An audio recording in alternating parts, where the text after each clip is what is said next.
इस वक्त हमारे साथ जुड़ गए हैं कि ऐसे ही मसीहा जो लोगों की मदद कर रहे हैं, लोगों के लिए सामने आ रहे हैं।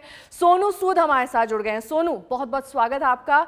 सोनू, हमने देखा है कि कैसे पिछले लॉकडाउन से लेकर इस लॉकडाउन के बीच आप कैसे लोगों की मदद के लिए सामने आए हैं। मैं आपका ट्विटर हैंडल देख रही थी, फ्लडेड है पूरा लोगों की मदद के लिए जो गुहार है, चाहे वो रेमडेसिविर हो, हॉस्पिटल बेड हो, ऑक्सीजन सिलेंडर हो, सब जगह सब तरीके से आप मदद पहुंचाने की कोशिश कर रहे हैं। लेकिन कैसे ऑपरेट करते हैं आप माइक्रो लेवल पर, मैक्रो लेवल पर? जिस तरीके से आप साधन मुहैया करा रहे हैं, आपकी टीम भी लगी हुई है, लेकिन पूछते हुए भी अजीब लग रहा है, क्योंकि ये सवाल मुझे प्रशासन और शासन से करना चाहिए था।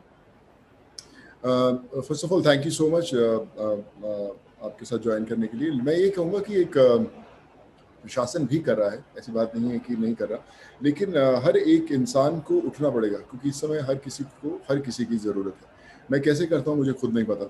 मैं करीबन 22 घंटे हम लोग फ़ोन पे रहते हैं। हज़ारों 30-40 हज़ार हम लोगों को रिक्वेस्ट आती है।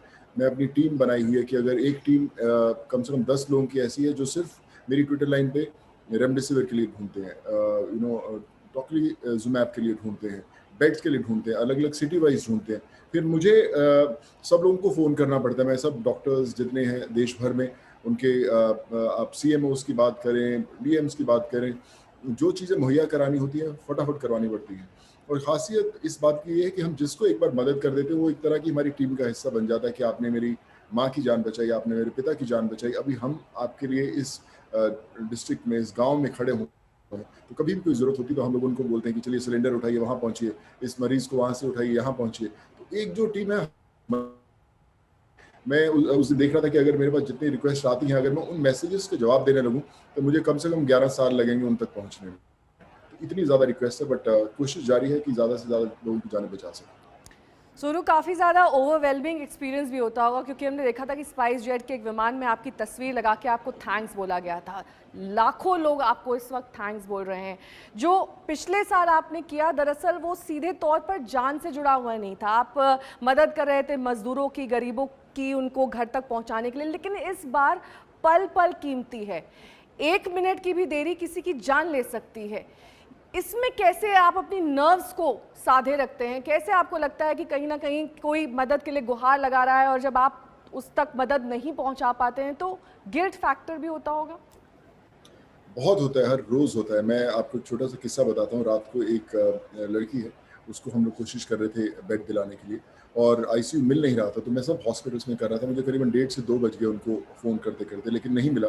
और जो उसकी सिस्टर थी जो बॉम्बे में, बहुत रो रही थी और कह रही थी कि आप ही हमारी आखिरी होप हैं, नहीं तो ख़त्म हो जाएगी फैमिली। तो मैंने रात को 2:30-3 बजे जब हताश हो गए, मुझे लगा कि यार नहीं मिल पा रहा हूँ, मैंने उनको बस भगवान से छोटे से मैं एक प्रे की कि सुबह तक इसको ठीक रखना और हम लोग किसी तरह इनको पहुंचा पाएंगे।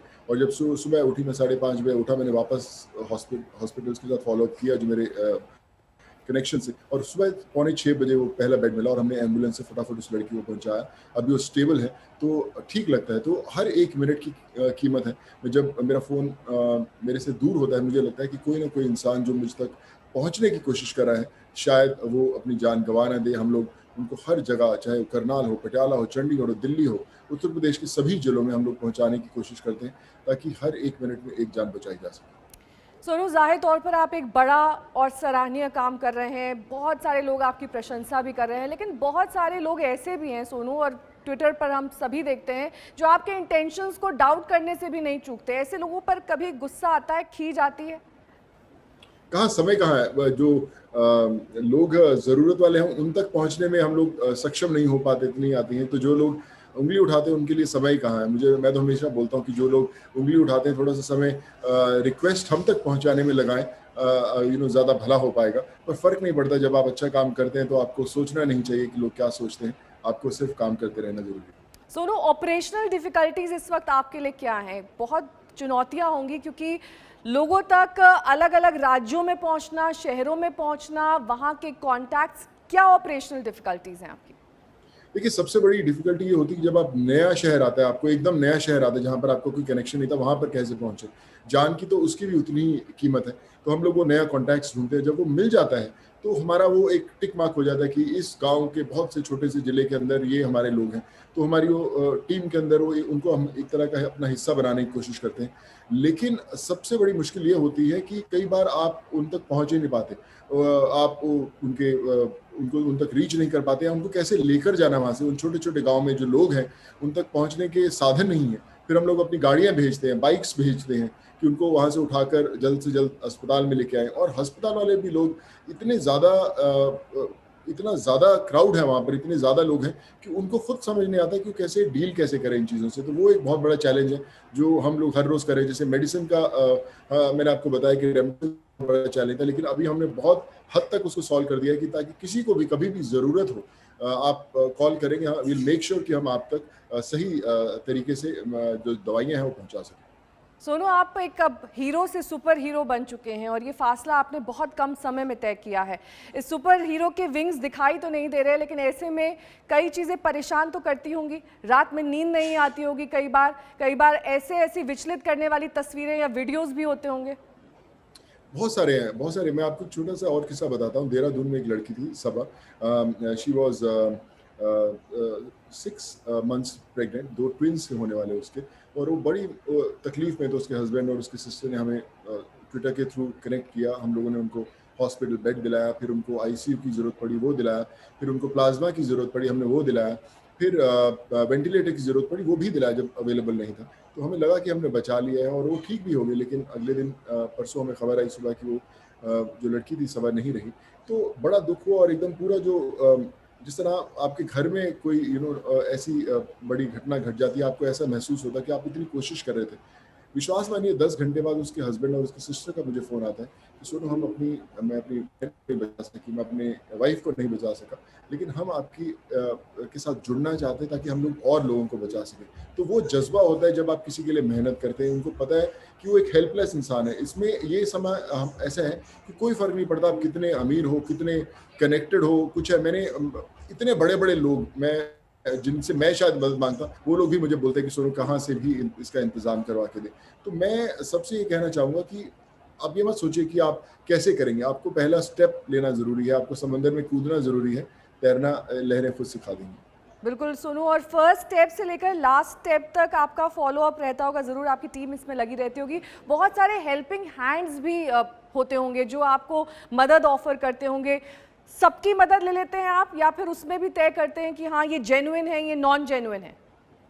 देखिए, हम कोशिश करते हैं उसको वेरीफाई करने का कि वो सही है या नहीं सही है। बहुत दफ़ा ऐसे लोग होते हैं जो सही नहीं भी होते, पर हमें फिर भी वो चांस लेना पड़ेगा, क्योंकि अगर हम सोचेंगे ये सही नहीं है और कहीं जेन्युइन इंसान है उस तक मदद ना पहुंचे, ऐसा नहीं होना चाहिए। तो हम सब तक पहुंचने की कोशिश करते हैं, मैक्सिमम लोगों तक पहुंचने की कोशिश करते हैं। हो सकता है कि शायद कुछ कॉन्टैक्ट्स जो हैं हम लोगों से मिस हो जाते हो, क्योंकि इतना ज़्यादा ट्रैफिक होता है पहुंचने में। हज़ारों की गिनती में बहुत मुश्किल है, क्योंकि फॉलोअप्स बड़े ज़रूरी हैं। ये ऐसा नहीं कि किसी ने मैसेज भेजा तो आप उसको छोड़ देते, फिर आप उनको फॉलो अप करते हैं, उनके 2 घंटा बेड नहीं मिला, फिर 2 घंटे बाद वापस करना पड़ता है। तो वो जो अगर आप भूल जाएंगे उस फॉलोअप को, तो जो इंसान आपके लिए इंतजार कर रहा है बेड के लिए, मेडिसिन के लिए, ऑक्सीजन के लिए, वो उसकी हालत क्या होगी। तो बड़ा इंपॉर्टेंट है फॉलोअप में। मुझे भी जब कोई बार मेरी टीम वाले बोलते हैं, मैं बोलता हूँ कि मैं कर रहा हूँ, लेकिन 2 घंटे बाद वापस रिमाइंड करिए। हर 1.5 से 2 घंटे में मुझे रिमाइंड करवाते रहें। अगर मैं भूल भी जाऊँ, आई मेक श्योर कि मैं आज उनको बेड, ऑक्सीजन या दवाइयाँ जो मैं ज़रूर पहुँचा दूँ। सोनू, अब से कुछ वक्त पहले आप भी कोरोना पॉजिटिव हो गए थे और उस वक्त भी हज़ारों लोगों ने आपके लिए दुआओं में हाथ उठाए थे और ये दुआ की थी कि जल्द से जल्द आप ठीक हो जाएं। वो कैसा अनुभव था? क्योंकि जो इंसान खुद मदद कर रहा हो, कुछ वक्त तक एक्शन से आउट हो जाए और उसको खुद कोरोना हो जाए। नहीं, मैं एक्शन से बिल्कुल आउट नहीं था। मैं उल्टा ज़्यादा एक्शन में आ गया था, क्योंकि समय था मेरे पास। मैं एक कमरे में बंद था, बाहर नहीं निकल नहीं सकता, तो मेरे पास ज़्यादा समय था। मेरे फ़ोन्स जो बज रहे थे और मैं ज़्यादा कोऑर्डिनेशन कर रहा था। पहले मैं 20-22 घंटे अगर काम करता हूँ, तब मैं 24 घंटे काम करता था, क्योंकि समय ही समय था आपके पास। तो मुझे लगता है कि उस समय उन 5-6 दिनों में जब मैं आइसोलेशन में था, मैं ज़्यादा लोगों से कनेक्टेड हुआ और ज़्यादा लोगों को मदद पहुँचा पाया। तो फ़र्क नहीं पड़ता, ये ऐसा नहीं आप सोच सकते। मुझे याद है मेरे दोस्त बोलते थे कि बड़ी यार फ़िल्म्स देखना अच्छी-अच्छी है सोशल मीडिया प्लेटफ़ॉर्म्स पर। मैंने अभी तक हमने रिमोट को हाथ नहीं लगाया, समय नहीं है कि उसको आप ऑन भी करके देख सकें। सो ये वो समय है जब आपको हर चीज़ पीछे छोड़नी, हर एक इंसान को, हर चीज़ को भूलना है, आगे आना है, एक टीम बनानी है, अपने रिसोर्सेज़ इकट्ठे करने हैं। क्योंकि इतनी ज़िंदगी जो आपने बिताए हैं, मैं नहीं मानता कि हर एक इंसान जो भी है, कामयाब कम कामयाब, एक्टर हो, टीचर हो, डॉक्टर हो, उसके कोई ना कोई लोग ऐसे कनेक्टेड ज़रूर रहते हैं जो आपके एक फ़ोन से किसी की जान बचा सकते हैं। उन सबको उठना होगा, उन सबको उन कॉन्टैक्ट्स को एक्टिवेट वापस करना होगा और देश के लिए जुड़ के मदद करना पड़ेगा। I think that's the need of the hour now. Sonu, एक मेरा सवाल यहाँ पर ये आपसे, और मैं जेन्युइनली ये जानना चाहती हूँ कि जब तक आप इस चीज़ से जुड़े हुए नहीं थे, जब तक कोरोना नहीं था, आप सिस्टम की इस लूप होल से वाकिफ़ थे? सिस्टम में कितने लैप्सेस हैं, कहाँ कहाँ कैसे चीज़ें बदल जाती हैं वक्त के साथ, कैसे हम ये माने कि जो सिस्टम में एक परेशानी है, एक तरह की लाचारी है, उससे अब आप ज़्यादा बेहतर तरीके से दो चार हो पा रहे हैं? बहुत ज़्यादा। मुझे लगता है पहले हम लोग सब शिकायत ही करते थे कि यार हिंदुस्तान में ऐसा होता तो बहुत अच्छा होता, सड़कें अच्छी होती, अस्पताल अच्छे होते, तो हम लोग थे। लेकिन इस बार जो हुआ है, इतने इनोसेंट लोगों ने अपनी जानें गंवाई हैं कि मैं आपको बता नहीं सकता। आप लोग भी जानते हैं, सब यंग ब्रिगेड है, 18 साल, 20 बार 30 40 साल की एज में मैक्सिमम लोग जा रहे हैं। ये वो लोग हैं जिन्होंने 1 महीने पहले सोचा नहीं होगा कि एक ऐसी वेव आएगी और इतना बड़ा नुकसान हो जाएगा। तो हम लोग कैसे इसको देख रहे हैं आने वाले समय में? हम लोग देखते हैं कि हमारा जो पूरी कंट्री का जो जीडीपी है उसका 1 से 2% मैक्सिमम हम लोग हेल्थ केयर पे करते हैं। और आज आप सोचिए, आपने कितनी भी बड़ी बिल्डिंग्स बनाई हो या आप कितने भी सक्सेसफुल हुए हो, उससे फ़र्क नहीं पड़ता।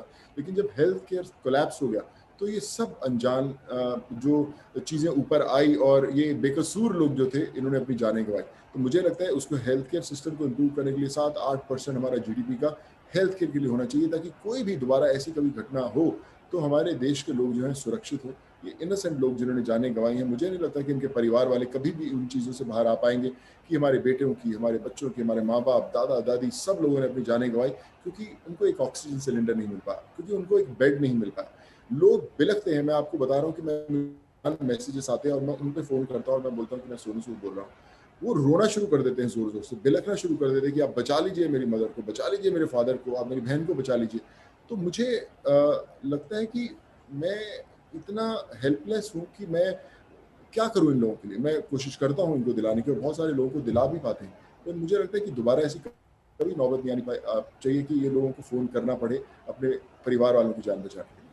सोनू, ये तो बात हुई जब संक्रमण चल रहा है, किस तरीके के अब संसाधनों की कमी हम देख रहे हैं, लेकिन इसके बाद जो संक्रमण आफ्टर इफेक्ट्स छोड़ जाएगा, कई बच्चे यतीम हो जाएंगे, उनकी देखभाल करने वाला कोई नहीं, और इमीडिएट जो परेशानी एक और है, कई ऐसे लोग भी हैं जिनका अंतिम संस्कार तक करने के लिए कोई नहीं पहुंच रहा है। अब नेक्स्ट लेवल की आपकी क्या तैयारी है, क्योंकि तीसरी वेव की भी बात हो रही है, उसमें भी सोनू सूद ही सामने आएंगे, वो लोगों की मदद करेंगे। अब आपका आगे का क्या है एक्शन प्लान?